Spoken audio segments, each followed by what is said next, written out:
Thanks, folks, for coming out. I see everybody's bundled up. I left the hotel. It was 3 or 4 degrees as opposed to the 0 or -2 that I was afraid of. But we're excited for a great match. And I just want to thank. I spent a lot of time with many of you over the last couple of days. And this time of the year, we start off with just celebrating the end of what has been a great season for us. And that great season really was brought to light by all the support that we get from our friends at the media, our friends here, and the support we get from the press in Canada, but also throughout the United States. And many, if not most of you, have been around this sport a lot longer than myself or Dan or Todd. And I know that many of you feel good about how far the sport has come in North America. Our best days are probably still ahead of us. We still have expansion coming up in 2011 with Vancouver and Portland, another team coming up in Montreal in 2012, perhaps a 20th team in 2013. The growth of this league has been significant, but it's been careful, it's been strategic. It's really about trying to do everything we can to build this sport piece by piece with good ownership, with strong foundations, with facilities, and trying to very much improve the quality of play. Now that the league is very stable, we're really focusing on what we can do on the field and spending a lot of our time and resources in what we'll call this second era for us to ensure that we could begin fulfilling this vision of trying to be one of the top soccer leagues in the world. Now, we've got a ways to go before we can compete toe-to-toe with the English Premier League or the Bundesliga or La Liga. But I have no doubt with the resources that we have and the passion of the fans that exist throughout North America that we should be able to achieve those goals. Now, a couple of things that we have to do to get on board, if you will, and one of those is going to be to really seriously begin investigating aligning our league with the international calendar. So coming out of our board meeting this week, we are going to make a serious effort to investigate the steps that we would need to take to determine whether or not we can change our calendar. And I've been in this job now for 10 years. I don't know that 2 years ago I ever would have thought that, certainly not 10 years ago. But we've got to take the steps to figure it out. So we'll do a lot of research internally. We're going to take some time to look at those people outside of the league that can help us with some of this research. Today will be a pretty good test. This game, if we were to change our calendar, would be a regular season game in Toronto. And today it's our championship. So we're going through that analysis. We're spending a lot of time working with our clubs to see what impact it would have on them. How would we create a schedule when we have so many northern cities? It really is going to be a lot of work, but we're making the commitment. And I think that's going to be big news around the world, particularly as we go out to Zurich and try to bring the World Cup back to the United States. We're basically saying to the world, we're going to do the work to figure out what we need to do, how long it will take to ultimately have the right facts together to change the international calendar. I'm not saying we're doing it, I'm saying we're going to do the work to figure out if we can, and we're making a commitment to do that work. The idea is we want to try to have a calendar that aligns with the international format so that we could avoid playing on those FIFA dates. It is kind of counterintuitive that you could have one team that has 10 players that has to be called away for national team duty and can't perform for their club and be part of our regular league competition. So one of the biggest motivators that we have is to try to have a calendar that aligns so that we avoid that from happening. It's less about being like the rest of the world. I don't think we need to do it for that reason, to try to have the best players on the field during our league competition. We're speaking to our fans. We're basically telling our fans that we have a goal and a vision to be one of the top soccer leagues in the world. In order for us to be able to achieve that, we're going to have to do a wide variety of things over the next number of years, and the calendar is one of them. As we're thinking about our playoff format, our competition calendar, it makes sense for us to start really digging into whether or not this makes sense. If we're going to make that announcement 6 months from now, we might as well make it now because we've been thinking about it for the last year. And it certainly is a message we want to say to the international football community or the soccer community.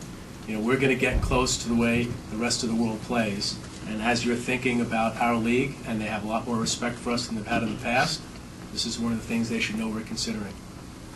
In one scenario, depending on where we go, you could have a situation where you have teams moving across conferences. what we're committed to avoiding is any situation where you would have two teams from one conference playing in the conference final.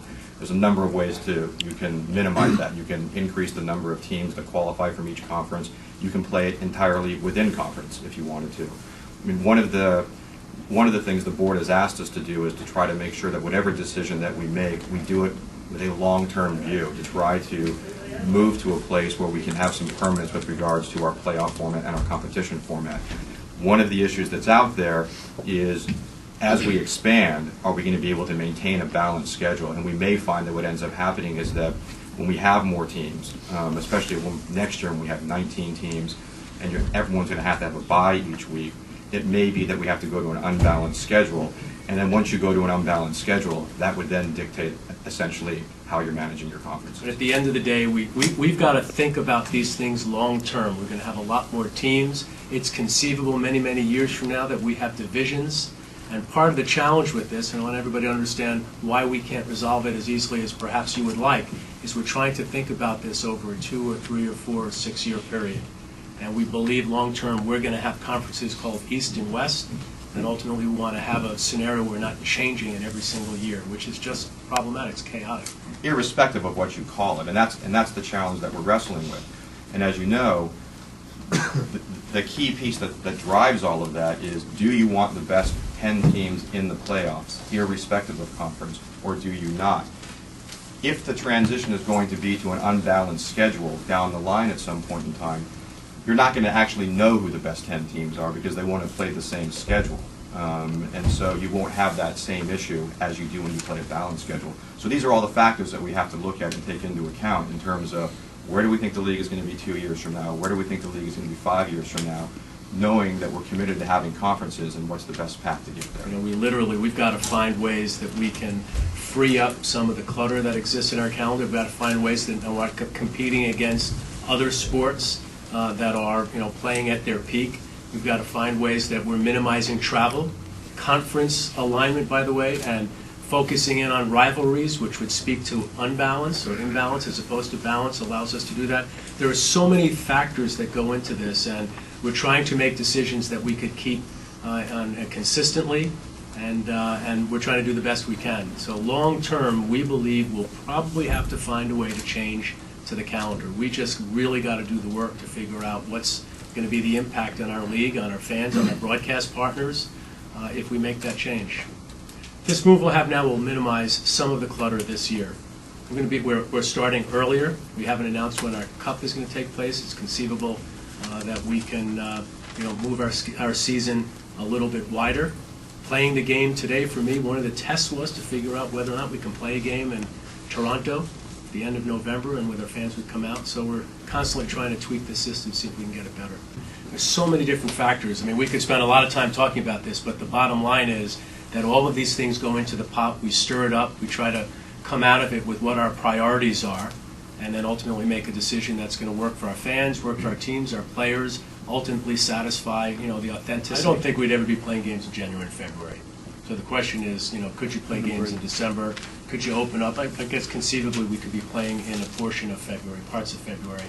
It's way too premature for us to go into any detail as to what it could look like. What we're basically saying is we're going to do the research, we're going to do the study, we're going to take the time to get it right. There's no rush in it. It's going to take us a long time even after we've decided to execute on a plan like that. The bottom line is we're telling the world we're going to begin taking a very serious look at this whole issue and what kinds of things we need to do to determine if it makes sense for us.